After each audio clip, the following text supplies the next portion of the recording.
Hi, I'm Charlotte. This video is just going to be a little roundup of what I made in 2025. Not a lot of things. Last year was busy. I was in my final year of radiography, then I got into med school, and then a lot of my knitting after September it just stopped. Like, I didn't touch anything after that. There are a few things, but they were huge things. So, the one I finished the most recently is this crochet blanket you're seeing. She's huge. She's the size of a double bed. So it covers my whole dorm room bed behind me. And she's humongous. She's taller than me. This is her. She's very pretty.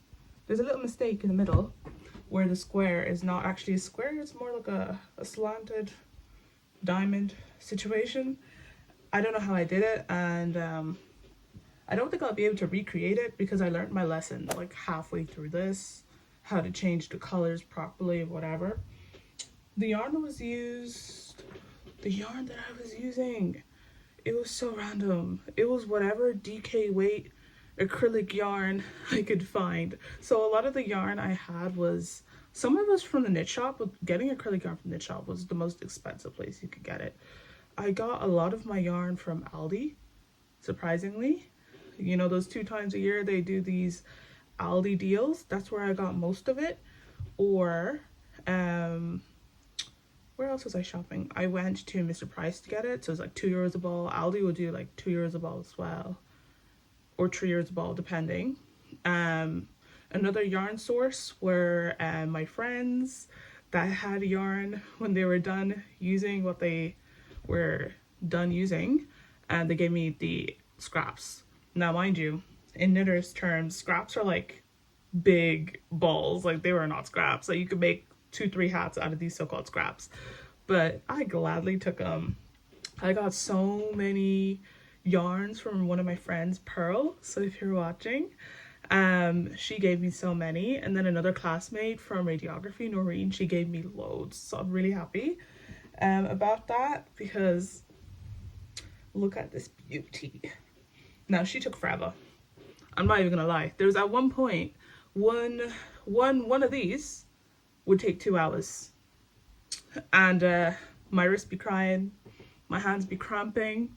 I'll put it down. There are some rows took me days to do. Like, if I remember clearly, this section took me 2 weeks to do. I don't know why. Part of me was struggling to figure out the color combo. Another part was physically can't do it. And then a third part was me just dreading how long a row is taking. But by the last 4 rows, I erased it because I was like, oh, we're almost there. This border, this little border thing that I really love, the scallop thing, 2 hours, and I completed it. It was great.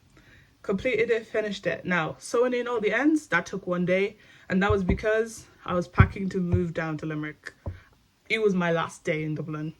I had no other time because I knew deep down if I did not finish this thing before I started college, which was in August 2025, it was never going to be done.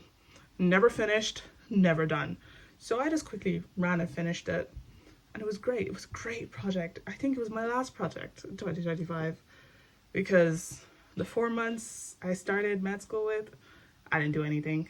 I did try to do a project.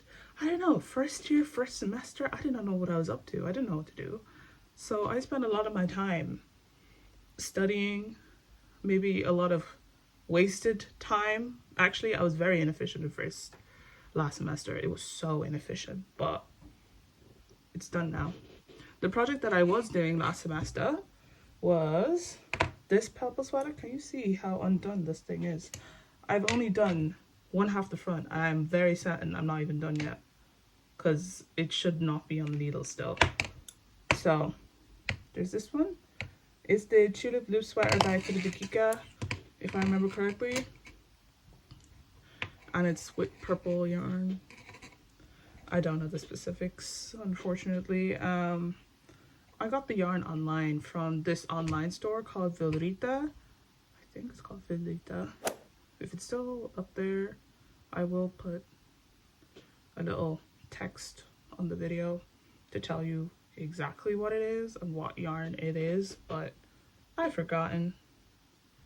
Wait, let me think, let me hustle. I think it's the Merino Gold, which is like 2 strands of fingering weight with this Angora alpaca in a similar shade. Now, the shades are numbers, so I wouldn't even know. And I don't know if they still sell them because this online store likes to change their stock out a lot. But that was another place I got the yarn from. And they're not 100% anything. Like, I think it's like 50 acrylic, 50 wool. And then the other one is like 30-40% alpaca. The rest is like some sort of polyacrylic blend. But it doesn't matter. It looks pretty nice. But that was the end of 2025 knitting. At the very beginning, we started very strong. So this was started in October 2024. This is the Norma Sweater by My Favorite Things Knitwear. Anyone who's in my med school has seen me walk around with this thing all the time. Blue and black, striped with little pokey edges. Now this is a raglan knit sweater on 5mm needles. The yarn came from my local knit shop in Dublin. And this was like scrap yarn. Remember I was saying scrap yarn in knitter's term isn't really scrap yarn? This is the yarn from under my bed. From previous projects. It made a whole new sweater. If I remember correctly, this is like, the black part is like 20% acrylic, no, 20% wool, 80% acrylic. And then these blue stripes, 5% mohair, 20% wool, and the rest acrylic. This is what I got. She's relatively warm, but not the warmest thing out there because it's mostly plastic. So, but I do love the way she looks, and she feels okay on the skin. Like, it's not the best feeling ever, but I digress. I usually wear a shirt underneath. Usually always wear a short shirt underneath. I used to not wear shirts under my sweaters. I don't know why I did that to myself. That was so unnecessary. Now, don't remember when I started you. When did I start this white sweater? Ooh, I don't even remember the pattern name. Okay, so this one was started on New Year's Eve of 2025. So 31st of December 2024. And she is my Diamond Aran sweater by Hyugi Life. So I think she's a Korean designer. I could be so wrong, but her pattern was so nice. It was only like a $5 on Ravelry, so of course I was gonna take it. But this pattern did challenge my patience greatly, but she's so pretty. But here she is. All this, yep. Stunning.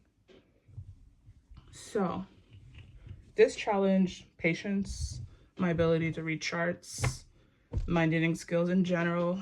It's basically knit and pearls, guys, but it has a bunch of cables, which means that you move stitches from your main needle, move it behind or in front of your work, knit the next few stitches, and then whatever stitches are on your extra needle that has been moved, you knit them up again, so they twist the stitches along, which is exactly what happens each time these move, or each time these twist over, or when the diamond crosses, or when the diamonds like expand and go back in.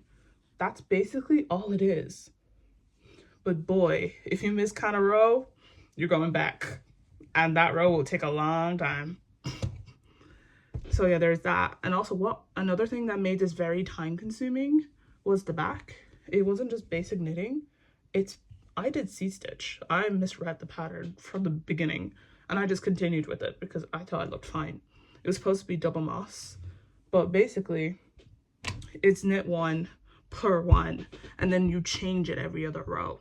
So first row is knit one, pro one, knit one, pro one. Second row is pro one, knit one, pro one, knit one. And you keep going on, or you get a rib pattern, which is not what you want. You want a different stitch each time, which was that pattern, and it took so long. But she's done now, and I finished her in June. I think it's June. I'm looking in my iPad. Oh, never mind, August 2025.